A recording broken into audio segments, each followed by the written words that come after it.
నమస్తే. నేను మీ అశ్విని కుమార్. పితృస్వామ్యాన్ని అంతం చేయండి, స్మాష్ ప్యాట్రియార్కీ. ఇది సోషల్ మీడియాలో మరియు బహిరంగ సభల్లో రాహుల్ గాంధీ మరియు కాంగ్రెస్ పార్టీ ఇస్తున్న కొత్త నినాదం. ఇటీవల రాహుల్ గాంధీ వేల సంవత్సరాల క్రితం నాటి మనుస్మృతి గ్రంథాన్ని ప్రస్తావిస్తూ భారతదేశంలోని మహిళలకు హక్కుల గురించి ఉపన్యాసాలు ఇచ్చే ప్రయత్నం చేశారు.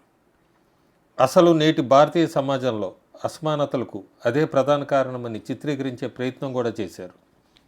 ఈ రాజకీయ ప్రచారాన్ని నమ్మే ముందు కొన్ని ప్రాథమిక ప్రశ్నలు వేసుకుందాం. మన దేశంలోని పాఠశాలల్లో మనుస్మృతి బోధిస్తున్నారా? లేదు. అదేమైనా విద్యా ప్రణాళికలో ఉందా? లేదు. మన భారతీయ న్యాయస్థానాలు దాని ఆధారంగా తీర్పులు ఇస్తున్నాయా? ఖచ్చితంగా లేదు. మన భారతదేశం ఒకే ఒక్క అత్యున్నత గ్రంథం ప్రకారం నడుస్తుంది. అదే భారత రాజ్యాంగం.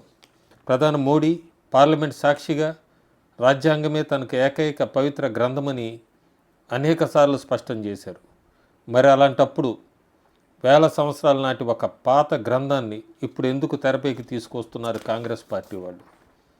ఇక్కడ గమనించాల్సిన విషయం ఏంటంటే, విమర్శకులు తమకు కావాల్సిన విషయాలనే ఎంచుకొని మాట్లాడుతున్నారు.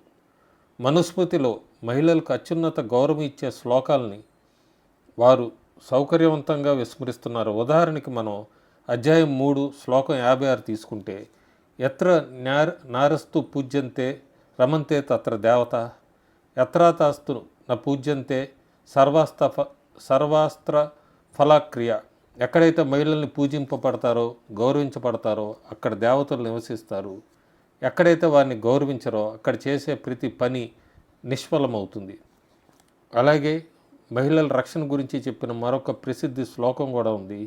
పితా రక్షిత కౌమారే భర్త రక్షిత యౌవనే రక్షణి స్థవిరే పుత్ర నా స్త్రీ స్వాతంత్రం హరతే. బాల్యంలో తండ్రి, యవ్వనంలో భర్త, వృద్ధాప్యంలో కుమారులు మహిళకు రక్షణగా ఉంటారు.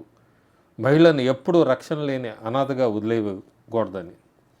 జర్మన్ ఫిలాసఫర్ ఫ్రెడరిక్ నీట్స్ కూడా ప్రాచీన చట్టాలన్నింటిలో మనుస్మృతి మహిళలకు అత్యున్నత గౌరవాన్ని ఇచ్చిందని పేర్కొన్నారు.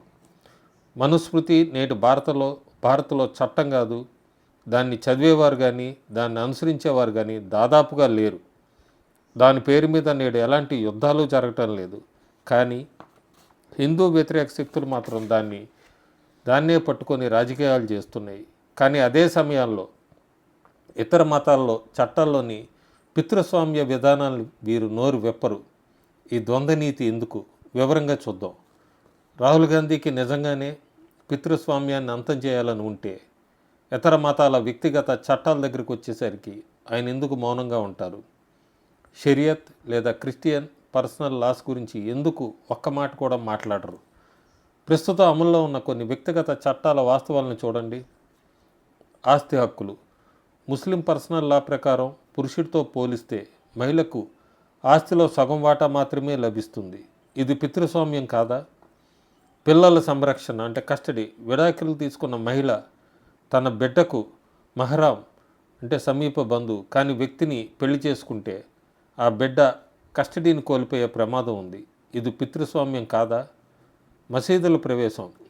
మహిళలందరికీ మసీదుల్లో సమాన ప్రవేశం ఉందా? క్రిస్టియన్ మతంలో ఇప్పటివరకు ఏ మహిళ అయినా పోప్ అయ్యారా? ఈ విషయాలపై రాహుల్ గాంధీ ఎందుకు మాట్లాడరు? ఎందుకంటే మాట్లాడితే వారి ఓటు బ్యాంక్ రాజకీయాలు దెబ్బతింటాయి. ఇది కొత్తదేమీ కాదు. కాంగ్రెస్ పార్టీ దశాబ్దాలుగా ఉన్న అలవాటే. 1985లో షాబానో కేసు తీసుకుంటే ఒక వృద్ధ ముస్లిం మహిళకు జీవనభృతి ఇవ్వాలని సుప్రీంకోర్టు తీర్పిస్తే అప్పటి రాజీవ్ గాంధీ ప్రభుత్వం పార్లమెంట్లో చట్టం తెచ్చి ఆ తీర్పును తిరగరాసింది. ఓటు బ్యాంక్ కోసం ఒక మహిళా న్యాయబద్ధమైన హక్కును కూడా కాలరాసింది. ట్రిపుల్ తలాక్ రద్దుకు వ్యతిరేకత. ఒక మెసేజ్ పంపి భార్యను వదిలేసే దారుణమైన ట్రిపుల్ తలాక్ పద్ధతిని ఈ ప్రభుత్వం నిషేధిస్తే కాంగ్రెస్ దాన్ని పార్లమెంట్లో వ్యతిరేకించింది. యూసీసీ ఉమ్మడి పౌరస్మృతి నిరోధన.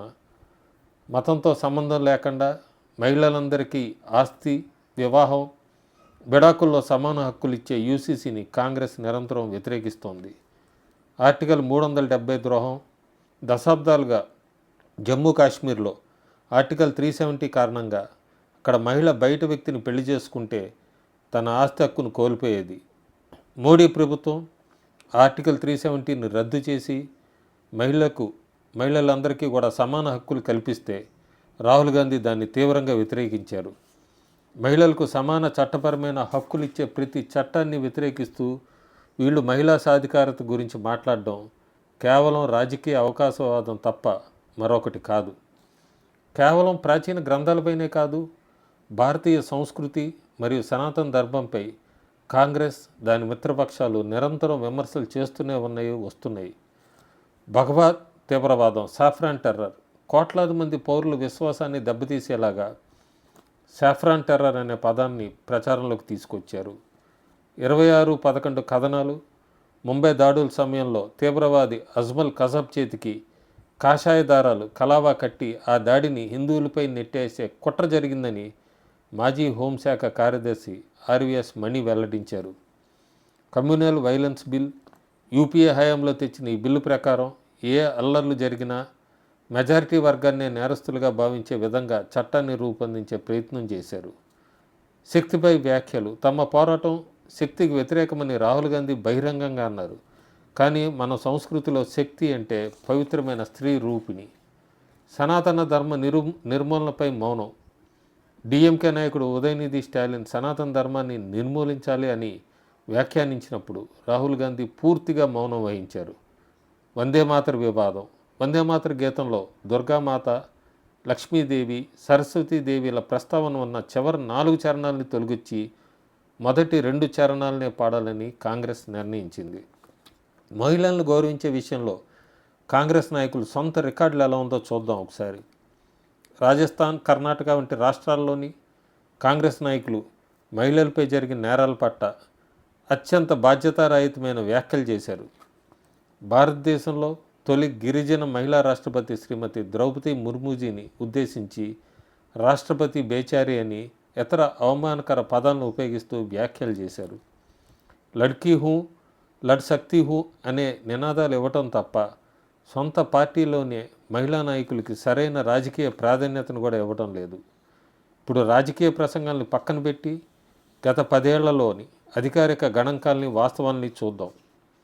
కాంగ్రెస్ దశాబ్దాల పాటు అధికారంలో ఉన్నప్పటికీ ఇవ్వలేని 33% మహిళా రిజర్వేషన్ని మోడీ ప్రభుత్వం నారీ శక్తి వందన్ అధినియం ద్వారా చట్టం చేసింది.